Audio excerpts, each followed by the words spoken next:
Hello guys and welcome back to the client case study series. Today we're going to be talking about Carl Taylor. Now Carl is probably the single most rapid example of muscle growth in an advanced trainee of anyone that I've ever worked with. So I'm well aware that most of you guys probably watching this aren't going to be particularly interested in competitive natural bodybuilding. So I'm going to make most of this sort of centered on the processes and the physique development rather than the things he won.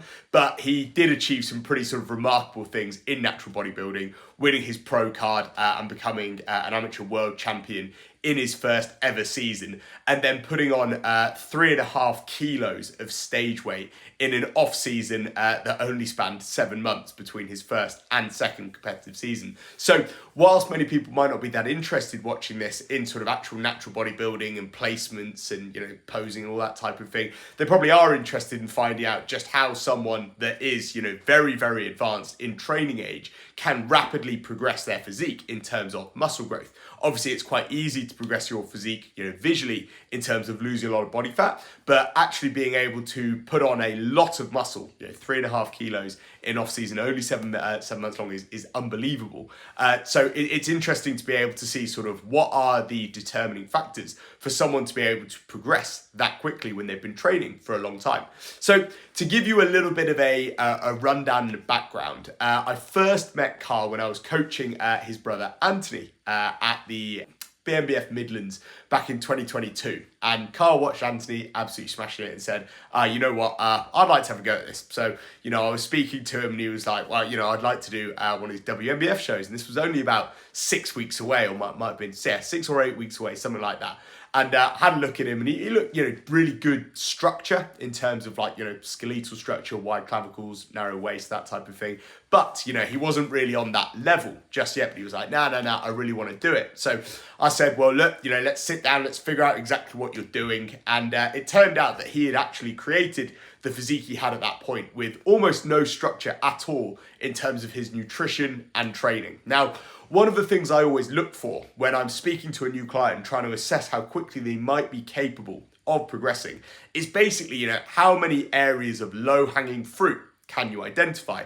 The more major things that are going to progress their physique that they're currently not doing, the better their potential growth, obviously combined with their genetics. And as it turned out, Carl had very, very good genetics. So with the goal of having him on stage, within the first few weeks of working with him, we got him straight into a calorie deficit. I redesigned his training. It turned out he'd be doing a bro split, not really having any structure, not really tracking his training, not getting the most out of each individual set, not really sort of thinking about his exercise selection relative to his physique, and still had a pretty good start point. So when we started doing those things, something sort of really interesting happened, which was that he really struggled to lose weight because he was gaining muscle very quickly, even in a deficit. Now, one of the sort of things that I've always done to improve my coaching eye is whenever I get check-in photos from a client, I will always look at their check-in photos first and try and guess their body weight, because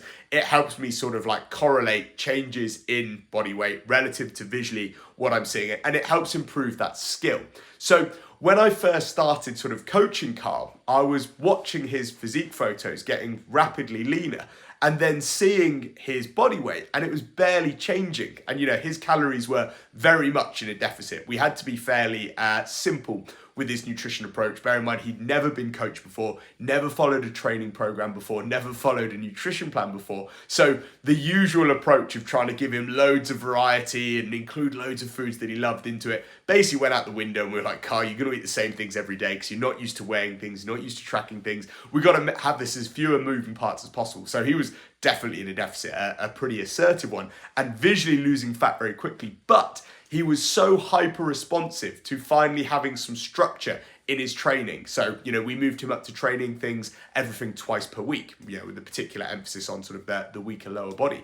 We made sure that he was hitting sort of longer muscle lengths with significant tension, which is something that he'd sort of really never thought about. We were making sure that he was picking really effective exercise solutions rather than, things like muscle ups and stuff like that previously he'd done a lot of. And because we were able to make so many positive changes to his training and also drastically increase his protein intake that had previously just been not really even a consideration for him. Like I said, good genetics. He had a good physique, to even entertain being able to, compete in the first 8 weeks. But he was not doing a lot of major things. So anyway, we started doing those things. Even in a deficit, he was putting on weight. And at first, he was getting really concerned with this because I'd initially told him and been like, look, you're going to have to lose probably 4 or 5 kilos, maybe a bit more of body fat to be competitive here. And the thing was, he did lose that amount of body fat, but he was gaining muscle. So he was one of very few natural guys that could almost like grow into a show. In the end, from the start of his prep to the end of his prep, he lost less than 2 kilos and went from sort of like bang average normal body composition to shredded enough to place third in an unbelievably competitive show, his first ever show, WNBF Supernaturals, which, to be honest, he probably should have placed second in if it weren't for the fact that he literally could not pose. So he made some ridiculous progress in those early weeks. But, after doing that first show, he was like, you know what, I've got an invitation to go to WNBF Worlds, which is, the hardest natural bodybuilding show in the world, and I'm going to take it. And I was like, okay, cool.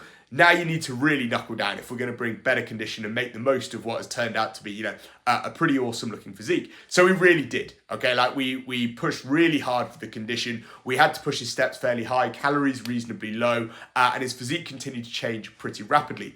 The reason that we had to keep him coming down, even though he was already in fairly good nick, was we wanted to make the lightweight category. And bear in mind, he'd competed at 75 kilos in the first show, and we actually then had to make 72 for weigh-ins on the second one. So they were only a few weeks apart, which required some serious pushing and then some manipulation, use of things like vitamin C as a natural diuretic to try and get his body weight down for that weigh-in, which we did. He then went to WNBF Worlds and ended up winning the lightweight category and becoming a world champion. And this is inside his first couple of months of deciding to have a go at natural bodybuilding and winning his pro card. So I think it's pretty much as quickly as you physically could have managed that. And that was a combination of, having awesome genetics. He had a reasonable base. He trained for his whole adult life, like decades, but had never refined that process. And once he really started to pay attention to like proper programming, being more aware of his training volumes, intensities, muscle lengths, all those kind of things, his body responded unbelievably quickly. So anyway, he won his pro card at WNBF Worlds, which was awesome. I remember I was actually on holiday in Barbados because I hadn't anticipated going to this. And I spent most of the holiday sat in the hotel room having to peak him. Obviously, when you're coaching someone that's never had a coach before, they require a much higher level of contact. So I'm speaking to him daily, having to manage stuff like the flight, constantly adjusting sort of nutrition, step count, all of those type of things. But Pete went really well, won his pro card, which was like an absolutely awesome achievement. That is the hardest natural bodybuilding pro card to win, and he won it in the toughest possible way, which is, winning your class at WNBF World. So became a world champion. Then he went away, came back from that, and we were like, right. He was like, I want to make my pro debut next year. And I was like, Carl, that's not a very long time, but I've seen how quickly you have built muscle during this diet. So I'm pretty optimistic.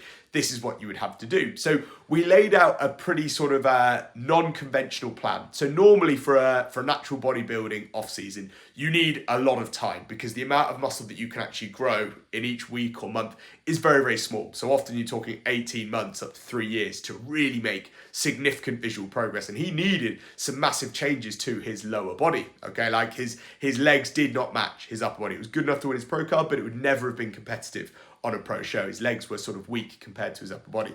But we said, you know what? All the shows are there that all the signs are there that you could make pretty rapid progress.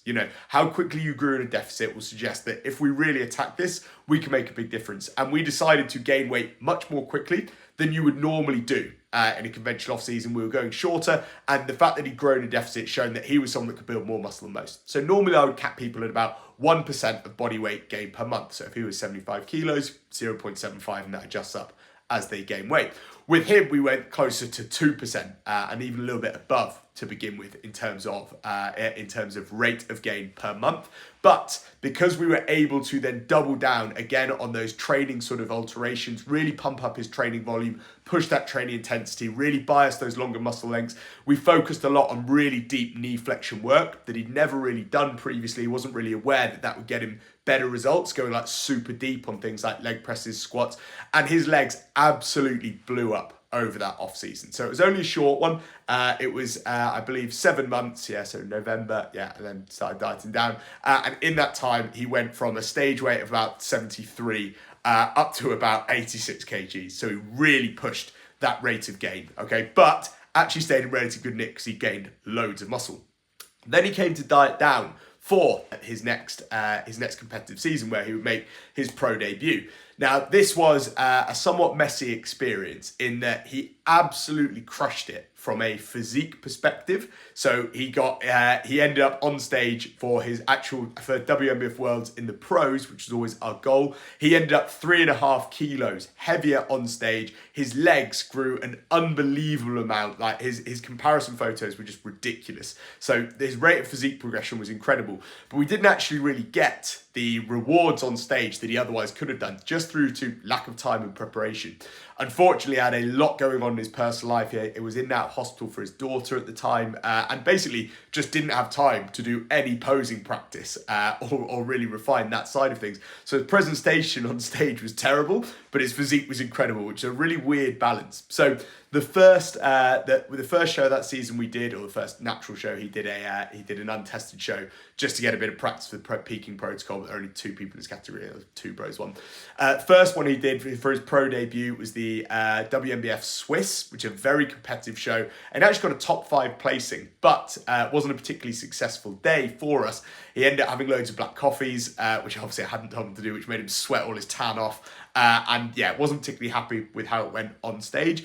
We then sort of refined the process, figured out what the cause of the issue would be, fixed it for WMBF Worlds, but again, unfortunately didn't have time to do any posing practice. So his posing on stage didn't really match the level of his physique. So I remember when they first walked out, and it was, I think, the biggest category they'd ever done in the pro lightweights. It was absolutely ridiculous on stage for about 45 minutes.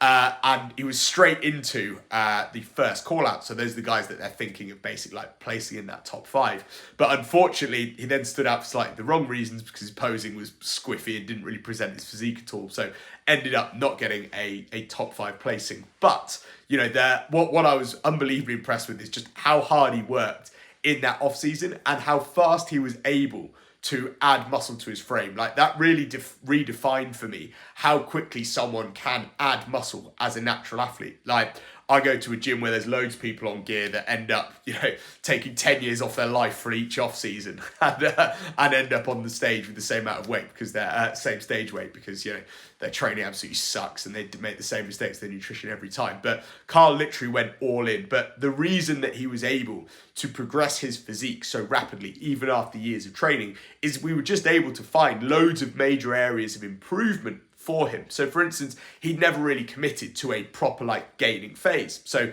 there was a lot of potential hypertrophy to be had there.